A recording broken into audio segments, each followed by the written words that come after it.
E isso teve dois problemas. O primeiro problema foi que contribuiu para o aumento da epidemia, porque, na verdade, né, como é que dizia o Betinho? Betinho dizia, o grupo de risco é a sociedade toda.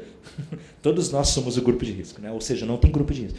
Então, o primeiro problema era esse, era ruim para a epidemia, para o enfrentamento da epidemia. E segundo, talvez até mais grave e perverso, isso aumentava o estigma e o preconceito sobre populações que já eram estigmatizadas para caramba, né? E aí, uma segunda onda do movimento, da política de AIDS, do movimento de AIDS, era um movimento de chamar essas pessoas que tinham sido colocadas na condição de culpadas pela epidemia, tipo, vamos retirar essas pessoas desse lugar e vamos convidar essas pessoas a ocupar a linha de frente. Aí eu sempre lembro de um trecho de um poema do Caetano Veloso chamado Americanos, quando ele vai falar da AIDS, ele diz assim: só um genocida em potencial, de batina, de gravata ou de avental, pode fingir que não vê que os viados, sendo o grupo vítima preferencial, estão na condição de liderar o movimento para deter a disseminação do HIV. Caetano Veloso, ele escreve isso. Ele fala, do viado não vale usuário de droga, vale todo mundo. Então, vamos chamar essa galera a ocupar o protagonismo, né?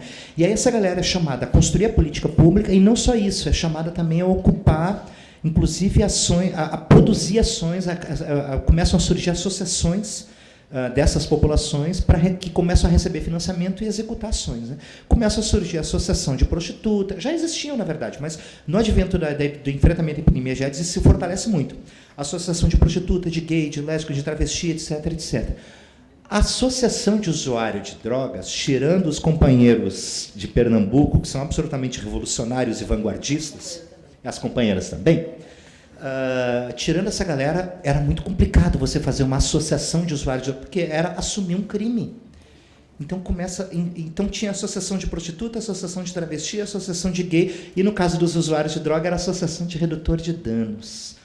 Então ficou uma confusão, quer dizer, esse é o cara, a associação de redutor de danos é, na verdade, a associação de usuários de droga escondido, camuflado.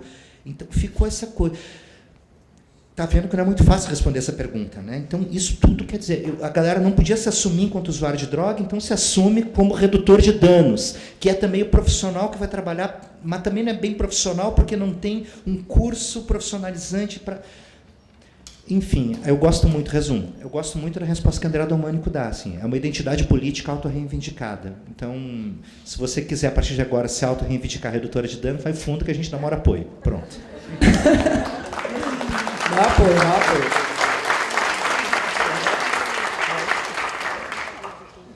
Pronto, a gente vai ouvir a Ana e aí a gente termina com a Andrea. Tá. Bom? Eu acho que eu vou tentar responder primeiro a sua pergunta, né? Eu não sei se eu entendi também, porque depois você vai me perguntando detalhes, se for o caso. Toda vez que a gente vai fazer um levantamento epidemiológico e vai ver os padrões de uso, a primeira droga, em geral, é o álcool. E por que é o álcool? Porque é a droga que está aceita na sociedade, as famílias usam, ela é a mais disponível.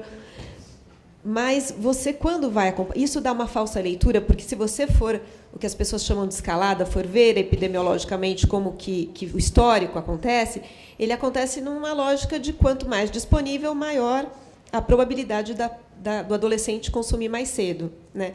Mas, muitas vezes, esse adolescente ele passa pelas diferentes drogas, mas volta para aquela de escolha dele. Então, não significa que a pessoa foi exposta, que ela vai ir para uma escalada, né? Significa que ela teve a oportunidade de experimentar algumas drogas e ela vai usar aquela que faz sentido para ela, de acordo com as vulnerabilidades que ela tem.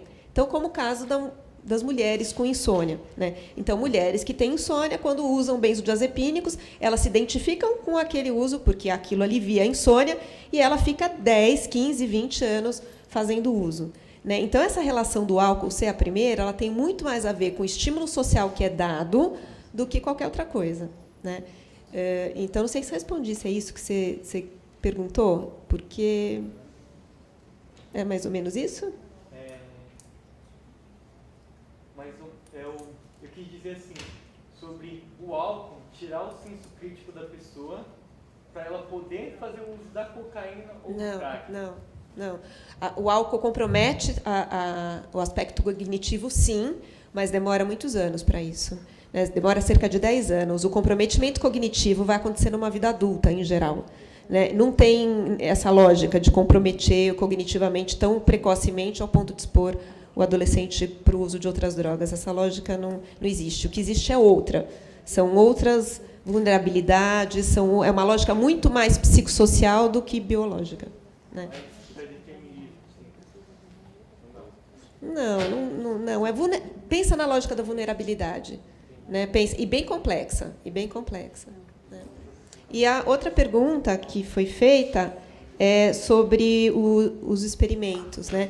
Esses experimentos eles são feitos em laboratório, porque em laboratório, com animais, né, há algumas questões éticas que, inclusive, hoje estão em pauta, né, até algum momento permitem que os pesquisadores façam esse tipo de experimento com os animais, e é muito tranquilo fazer isso, porque você consegue fazer isso dentro de um controle do comportamento do outro. Quando você traz isso para o mundo real, né, você não consegue fazer experimentos. Você não pode, porque é uma questão ética. Você não pode ter grupos controle, por exemplo, com adolescentes. Um grupo eu vou privar de liberdade, o outro não. Então, você vai muito pela observação. Então, talvez existam estudos de medida de estresse, mas que eu desconheço, né, sobre isso. Mas eu vou deixar a Andréia responder, porque ela tem uma história grande, né?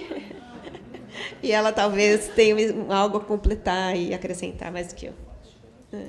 Rapidinho. Carlos, só uma complementação da sua pergunta, né, que a Ana começou. Acho que o que talvez eu entendi que você quis dizer é quando a pessoa está sob efeito de álcool, ela tem um prejuízo do julgamento da situação que ela está e que, portanto, ela fica mais vulnerável a usar. É tipo isso. E aí você falou assim, por que elas usam crack e por que crack não tem propaganda? E o álcool tem, né? Como você comentou, assim, eu diria assim, primeiro, que as pessoas usam drogas porque usar droga é bom, ponto. É ótimo, é uma delícia fazer uso de drogas, né? Porque você tem prazer, e aí é bom que a gente fale que usar droga é bom. Né? Então, assim, você fez uso, eu faço uso, as pessoas fazem uso de drogas, e quando você usava, era muito bom, não era? Mesmo com as consequências depois. Eu sei que tem as consequências para quem tem um uso problemático, mas o uso é bom. E aí, acho que o que talvez você quis dizer... inclusive, acho que vale a pena até registrar que a pesquisa da Fiocruz de 2013 com os usuários de crack, que a gente comentou, tem uma pergunta lá, né? Qual que é a motivação? Né? Por que você começou a usar crack? Tem essa pergunta. E o dado é decorado, porque é para reiterar essa questão de que as pessoas usam drogas por diversas razões, mas muito motivada pela questão do prazer e da curiosidade. Então, assim, se olhar lá na pesquisa, 53% das pessoas dizem porque eu queria saber qual que era. Né? E, assim, quer dizer, eu tinha curiosidade de saber o que era isso. Então, as pessoas usam e experimentam por curiosidade. Né? E eu costumo também dizer, e a Ana, que trabalha mais com adolescente, pode até falar, mas, assim, de adolescente a adulto que já usou tudo, quando você pergunta por que a pessoa foi usar, então, crack, que vai, vamos dizer, a pior de todas, ela vai falar, porque eu queria saber eu tenho curiosidade, quero saber o que é. E não é porque... E ela não vai querer saber qual que é, porque é uma coisa ruim, não, é porque é bom. Ela tem uma motivação que ela imagina que é bom, então ela vai usar. Então, muito motivado nessa questão do prazer, que é uma das coisas que até o Denis tocou um pouco aí na apresentação dele, ou seja, da gente falar disso. As pessoas usam porque é bom e tal. E aí, talvez, o álcool, nessa sua concepção, ele tem, enfim, de alguma maneira, ele baixa o seu julgamento. Quando você está sob efeito, ele tem um prejuízo no seu julgamento da situação, no entanto que a gente não pode dirigir ou não deveria dirigir e tal. E aí, talvez, nos coloque em situações de risco, porque a gente tem uma dificuldade de julgar aquela situação como uma situação de risco. Tá? Mas aí a gente pode entrar numa grande discussão aqui, que eu não vou entrar, se as pessoas usam crack porque elas estão alcoolizadas. Tem muitas pessoas, pacientes que eu atendi a vida toda, que diziam assim, eu só consigo usar crack depois que eu bebi. Se eu não beber, eu não uso. Que é como se o fato do álcool dar uma rebaixada nesse julgamento e ele tomar coragem para usar o crack. Mas, enfim, aí é uma outra discussão.